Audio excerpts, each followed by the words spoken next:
Hey, what's going on, guys? My name is Isaiah. Welcome to the channel. Today, I've got this 2019 Can-Am Outlander 850 XT.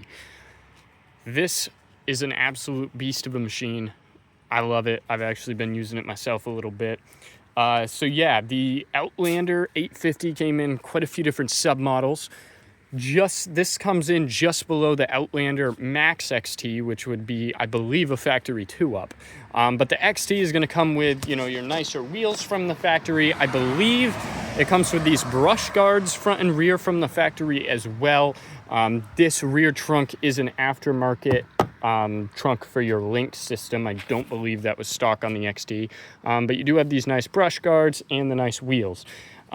It's powered by an 850cc V-twin. It's got EFI, and it is an absolute animal. I've been on the Sportsman 850. I've been on the Brute Force 750, the King Quad 750. And as far as power delivery goes, this seems to have a bit of an edge on all of them. Ultimately, they all make very similar power, but this is just so snappy. When you snap that throttle, it's got so much torque behind it, it's unreal. So yeah, power-wise, this has been my favorite, just kind of the way it delivers the power. Not to say it is or isn't more powerful. I don't know what the exact specs on that are and how it compares. They're all, relatively in the same ballpark. I just really like the way this one gets up and goes. Yeah, let's show you around. I believe it's a 3,500 pound worn winch from the factory.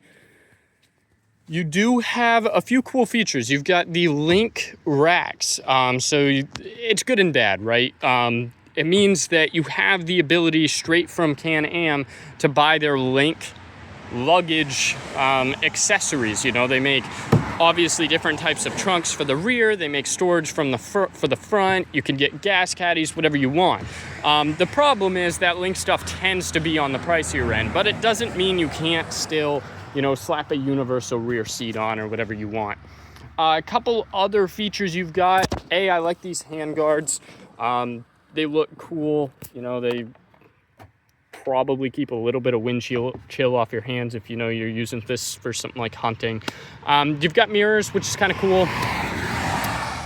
But one of the big features that I like about this is you've got adjustable DPS, which is basically your electronic power steering. So you'll see here it's going to boot up. It says performance key, which I'll get to in a second.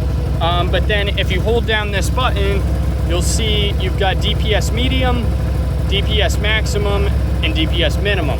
And what's cool about that is it essentially just changes the sensitivity of your electronic power steering. So, say you're on a railroad bed type trail, you're going straight away 45, 50 miles an hour, you don't want your DPS to be super sensitive because you're gonna be squirrely. So you can turn it down to the minimum setting, but then if you get into some more technical trails, you can turn it up to the maximum setting, and it'll really take off the burden of steering it. So I think that's just a really cool feature that it has.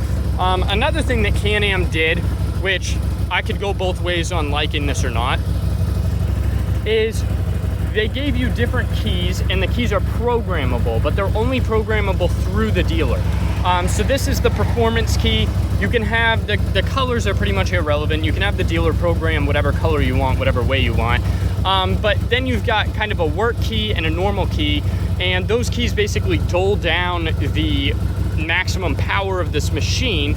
And that way, say you had your kid on it, you can give them not the performance key. The performance key is going to be full power. It has a top speed of like 77 miles an hour or something ridiculous. So yeah, it's a good thing because it gives you options. If there's multiple users for the machine, each user can have their own key for their own purpose. But the bad news is you actually have to buy those keys through the dealer and have them programmed through the dealer.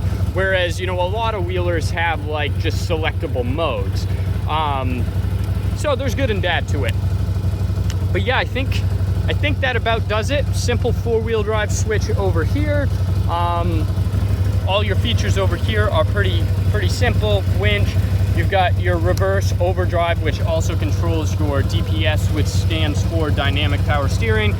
And yeah, I think that about does it on this one. So if you guys have any questions on this machine that I did not answer in the video, please drop a comment and I'll get back to you. And if you found this helpful and you like power sports and power sports reviews, check out my channel because I've got more rolling out all the time. Thanks, guys.